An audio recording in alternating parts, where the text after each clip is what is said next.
Yo, everybody always says that words matter, but I really just found that out when I was on this call that I just had. So there are actually words that are costing you money. And long story short, I was asking for some money. I was asking I was asking for some money. You got me. And what I was able to get from this call that I had with I guess, somewhat of a mentor, um, was the language is super important. I took notes. So I'm gonna barrel through this because I actually got to hop on a plane, but I wanted to get this out because if I don't, I'll forget, and it's super important for other people to have too. So I literally wrote this stuff as we were typing, as we were talking.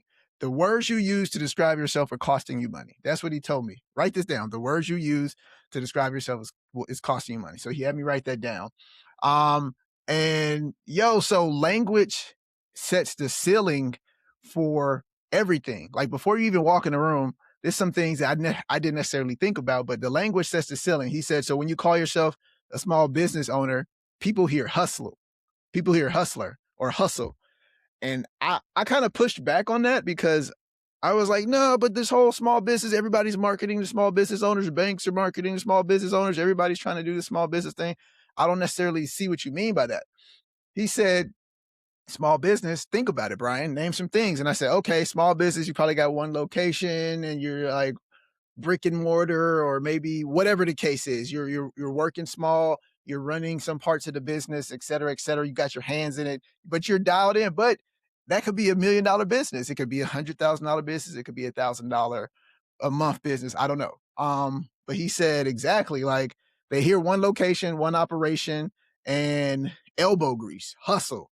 And so I said, all right. And I said, I still don't think that's a bad thing. He said, you're right, but it is a limited thing. And he said, so when you're talking to people, you've already set a limit on how far you are willing to take this, whether you admit it or not, or whether you acknowledge it or not, whether you know it or not, but you're setting a limit on it. So the bank, the landlord, the vendors, the partners, they picture you based on what you're saying. And once the picture is painted, before you even say another word, they've already made some type of decisions on what this looks like for you. So that was the main thing. He said language sets the ceiling. And so he said, instead of small business, right? Maybe you're an investor. And I said, I don't get it. Like, help me walk through that. So he said, here's this laundromat example, right? He said, you walk into a bank, say you own a laundromat. They see one machine or a couple of machines, one lease, one risk. He said, if you walk in and say you're an investor acquiring laundromat assets, then they say now they're looking at a portfolio. Okay, he has multiple locations. He has scale ability. There's a higher revenue, which means probably more profit. So he said, same bank, same person, it's a different loan.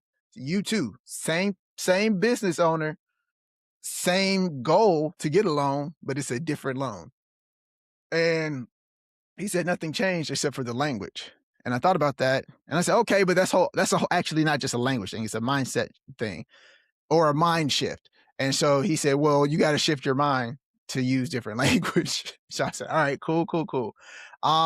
But he said the investor versus owner mindset is the even if you don't want to think about it that way, he said it's a different operating system, and that's the language that the investor uses gets a different response from a small business owner. And so he said an owner works in the business, an investor works on the business. Owner fixes the dryer, investor hires somebody to fix the dryer, spends that time finding the next location instead of fixing the dryer. He says, so the language shift forces the mindset shift, or the mindset shift forces the language shift. But he said, however you want to get there, you just need to use different language. And he said, once you get there, that will change every decision you make after that, and how you talk to people, also how they respond. And he says, not that you may have more confidence, but you're using different language, which causes them to respond differently. So this applies to every industry. He said, you don't have to just be a freelance graphic designer. You could be a brand strategist. You're not the guy who has a vending machine like I've had. You're an operating manager of automated retail assets. I said, okay, that's a stretch. But he said, or you could say you have a vending machine business with, you could say you have a multi-location vending machine operation. He said, you got to change this whole mindset and this whole language thing. And so he said, figure out which is which, but the language is the most important.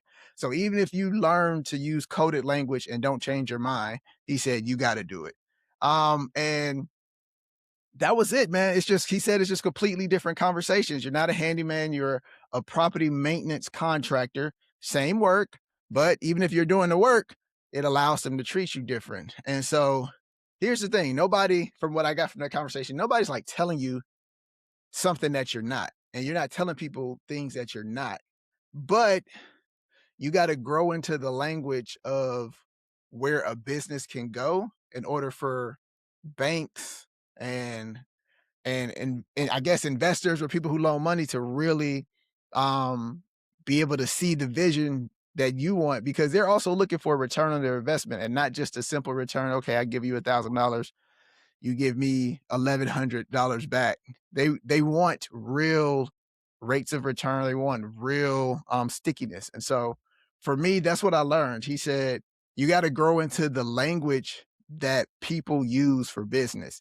He said, even if your business never catches up, you need to understand and use that language. He said, ideally, you're using the language and growing into the person that the business that you're speaking about in that language or that level, it becomes that. But he said, even if you're not, you still have to know that language, because the people who will help you get there, whether it's your first location or you want to be somebody who owns 10 locations, the people who are going to help you get there now, as we are in this present world, they respond to how you see yourself. And he said, it's not about whether being a small business owner is good or bad. It's about whether the people who give you money believe that you have a plan. And he said, now the plans people want to invest in are no longer small. We're not there anymore. So that was interesting. Let me know how y'all think about that. I had to drop that out because it was super interesting. I do agree that language is important. Coming from a sales background, language has always been important. The words we use, the the scripts we use, the things we practice, the way we present, all that stuff does matter. So that was some good advice that I decided I will take and start implementing. Let me know what you think, though. If even if you want to be a small business owner, should you use investor language, or do you feel like that? Because that's kind of where I started and that's where I wrestled. But as we got through our conversation, I understood what he meant. Let me know what you think. Peace. Until next time, my boring success out.